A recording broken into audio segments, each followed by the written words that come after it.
एक शाम प्राची टीवी पर सीरियल देख रही होती है, तभी उसकी सास वहाँ आती है। अरे सीरियल में तो ऐसे मग्न है जैसे आज रात का खाना पड़ोसी आकर बनाएंगे। मुझे पता ही नहीं था आपने अपने बेटे की शादी पड़ोस में भी की हुई है। हैं? मतलब? मतलब इस घर में सारा काम बहू ही करती है, आप तो सिर्फ खर्राटे मारती हैं।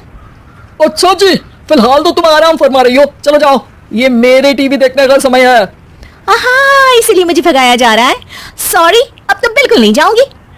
प्राची की इस बात पर दोनों सास बहू के बीच टीवी रिमोट के पीछे बच्चों जैसी छीना झपटी शुरू हो जाती है, जिसके बीच श्लोक भी काम से घर वापस आ जाता है।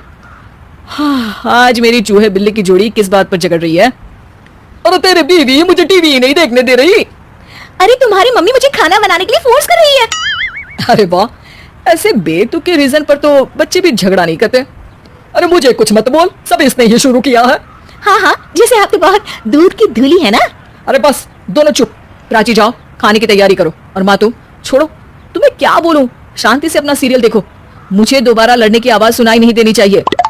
ऐसा बोलकर श्लोक वहां से चला जाता है, जिसके पीछे पीछे प्राची भी कुछ न कुछ बड़बड़ाते हुए रसोई में चली जाती है। हाँ हाँ, सासू जी को तो कुछ बोलेंगे ही नहीं, बस मुझ पर ही हुक्म चलता है, खाना बनाओ, जैसे मैं इनके घर में खाना बनाने के लिए आई हूँ। इसी तरह शाम बीतती है और रात को श्लोक और प्राची की सास खाना खाकर सोने चले जाते हैं, लेकिन प्राची गुस्से में कुछ खाए बिना काम में ही लगी रहती है। इस घर में किसी को घंटा फिक्र नहीं पड़ता, मैं खाऊं या भूखी रहूं। प्राची कुछ देर के लिए रसोई से बाहर जाती है और जैसे ही वापस आती है तो वहां दूध का भरा ग्लास देखकर हैरान रह जाती है। फिक्र पूरी है, बस दिखाना नहीं है। प्राची दूध पीकर सोने चली जाती है और अगली सुबह एक बार फिर सास बहू का कार्टून नेटवर्क स्टार्ट हो जाता है।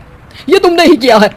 अरे अजीब जबरदस्ती है, मैं बोल रही हूँ मैंने कुछ नहीं किया।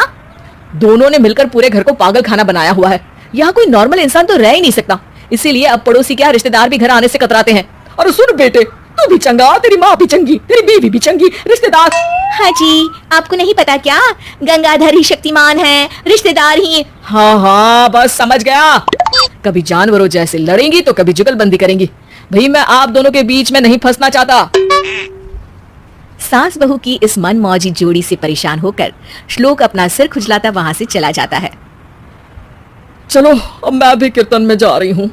इस पर जैसे ही सास कमरे में अपना पर्स लेने जाती है तो वहां नाश्ते की प्लेट रखी देख मुस्कुराने लगती है और नाश्ता करके घर से बाहर निकलते हुए कुछ पैसे टेबल पर रख जाती है, जिसकी कुछ देर बाद सिलेंडर वाला घर आता है।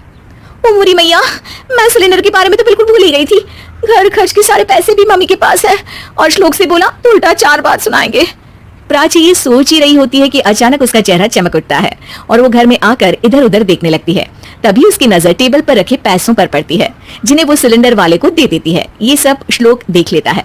अच्छा बेटे, इतना बड़ा घोटाला, सबके सामने मैं तेरी दुश्मन और पीठ पीछे तेरी मेरी यारी। इस पर श्लोक एक प्लान बनाता है और शाम को सब एक साथ बैठे होने पर बोलने लगता है। माँ, तुम दोनों की बहुत लड़ाई होती है, इसलिए मैं सोच रहा हूँ कि प्राची को उसके घर छोड़ाऊं, इससे वो भी खुश रहेगी और तुम भी। अचानक श्लोक की ये बात सुनकर सास बहू शौक से उसकी तरफ देखती हैं। अरे ऐसे कैसे घर छोड़ाओगे, मुझे कहीं नहीं जाना। अरे तुमने बोला नहीं पर मैंने सुन लिया, तुम्हें मम्मी के साथ रहना अच्छा नहीं लगता, मुझे पता है। अरे वो अरे, जब बहू खुद कुछ काम बोले तो वो तुझे सुनता नहीं, और अब जो इसने बोला ही नहीं वो तू समझ गया। जब उसे नहीं जाना तो फिर जबरदस्ती क्यों कर रहा है? अच्छा, फिर आपको मौसी के घर छोड़ाता हूँ। बस अब आप दोनों एक घर में एक छत के नीचे नहीं रह सकती। मैं इस टॉम एंड जेरी की जोड़ी को और नहीं झेल सकता। है? ऐसे कैसे नहीं रह सकते? तुम्हें इतनी दिक्कत है तो तुम्हारा बोरिया बिस्तर पैक कर देती हूँ, लेकिन मम्मी जी कहीं नहीं जाएंगी।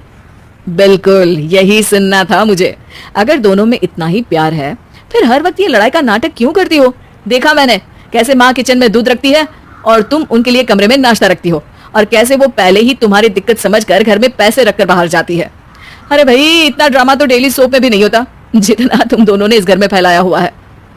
तू हमें टॉम एंड जेरी बोलता है ना, तो याद कर वो दोनों भी एक दूसरे को बाहर वालों की बुरी नजर से बचाने के लिए हमेशा सबके सामने लड़ते थे, लेकिन अकेले में दिक्कत के समय मदद भी तो करते थे। बस हमारा रिश्ता भी कुछ ऐसा ही है। और वैसे भी अगर सास बहू में तू मैं नहीं होती तो दुनिया वालों को कहानियां कैसे मिलेंगी?